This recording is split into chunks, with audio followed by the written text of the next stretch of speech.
All right, let's jump right in. Today, we're getting into a material that's frankly revolutionary, and more importantly, the science that lets us actually build with it. So if you're a grad student or a researcher in civil engineering or material science, you are absolutely in the right place.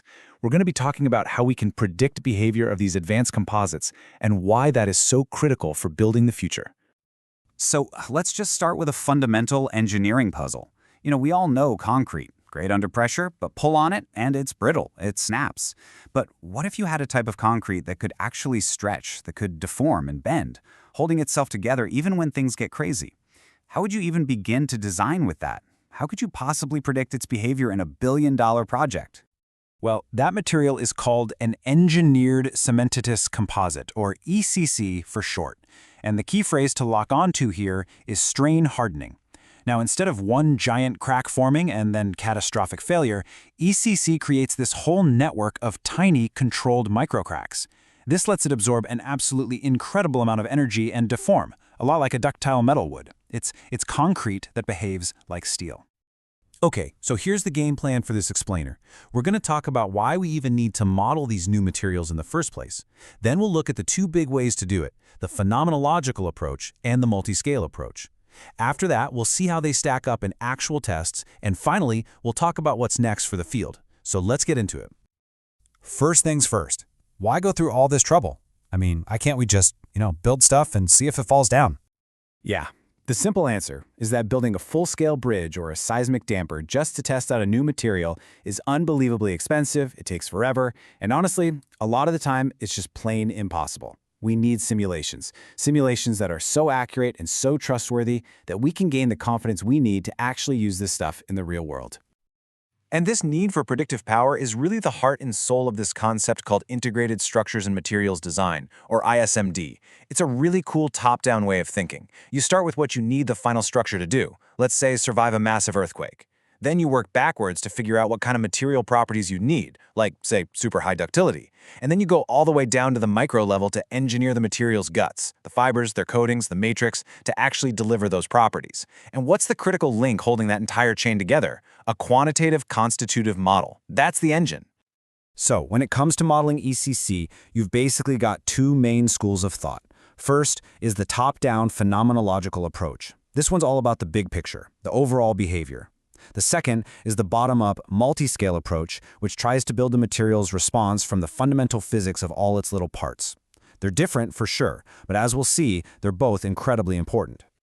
All right, let's start with that phenomenological approach. You can think of this as the practical engineer's model. It's laser-focused on accurately describing what the material does on a large scale, without getting bogged down in every single tiny interaction at the micro level.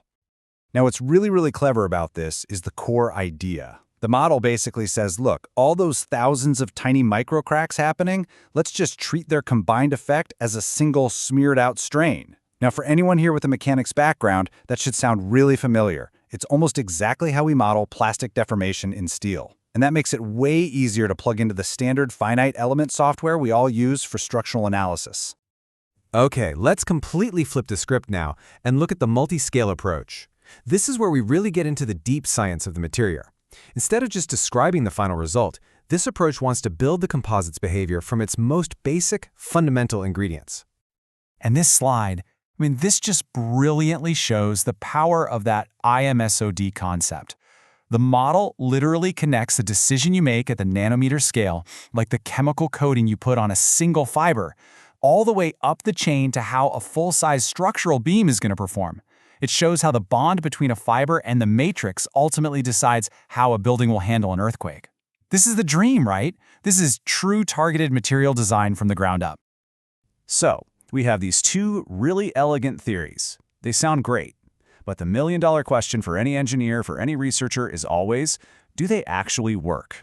So, let's take a look at how these models perform when we put them head-to-head against real lab data. So our first case study uses one of those phenomenological models to simulate a fracture test. The setup is a double cantilever beam. You're basically just prying apart a pre-cracked sample to see how that crack moves.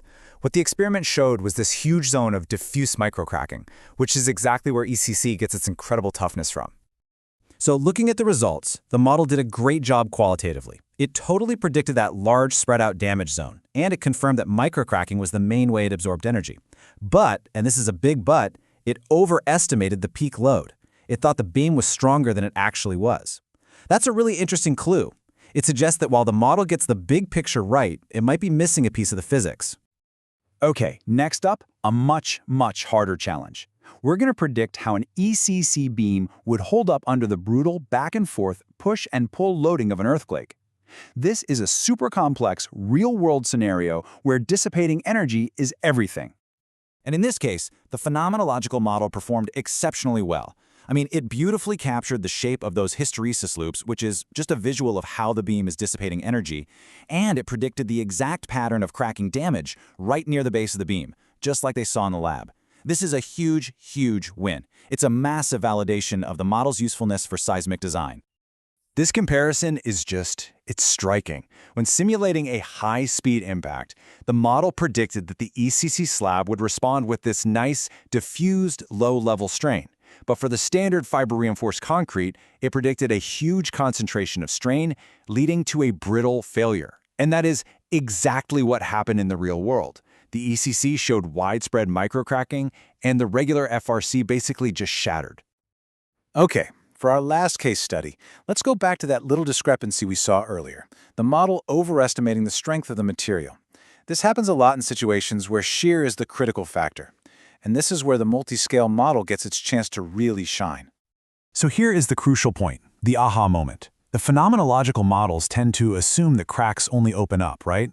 But in the real world, especially under shear, they also slide. The two faces of the crack slide past each other. The multi-scale model explicitly includes the physics of this sliding motion, linking it all the way back to how individual fibers are behaving across that crack. And the result? It absolutely nailed the prediction of both the ultimate shear strength and the diagonal cracking pattern. For your own research, this is a key takeaway. Understanding which physical mechanisms are actually included in your model is absolutely essential for getting an accurate answer. So where does all this leave us? We've got these incredibly powerful tools, but they're not perfect. No model ever is. So let's take a look at the current state of the art and, more excitingly, the frontiers for future research. Okay, so here's the summary in a nutshell. Phenomenological models are your versatile workhorses. They're great for complex 3D structural simulations, but they can be a bit too stiff and they don't give you that direct, beautiful link back to the material's DNA.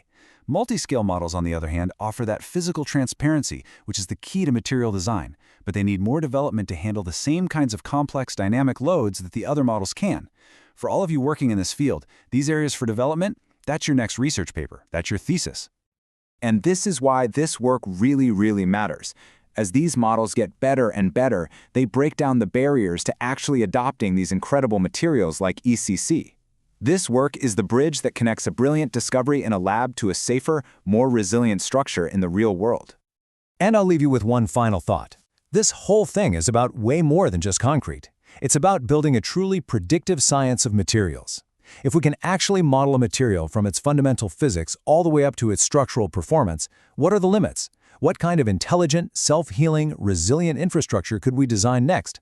That's the challenge ahead.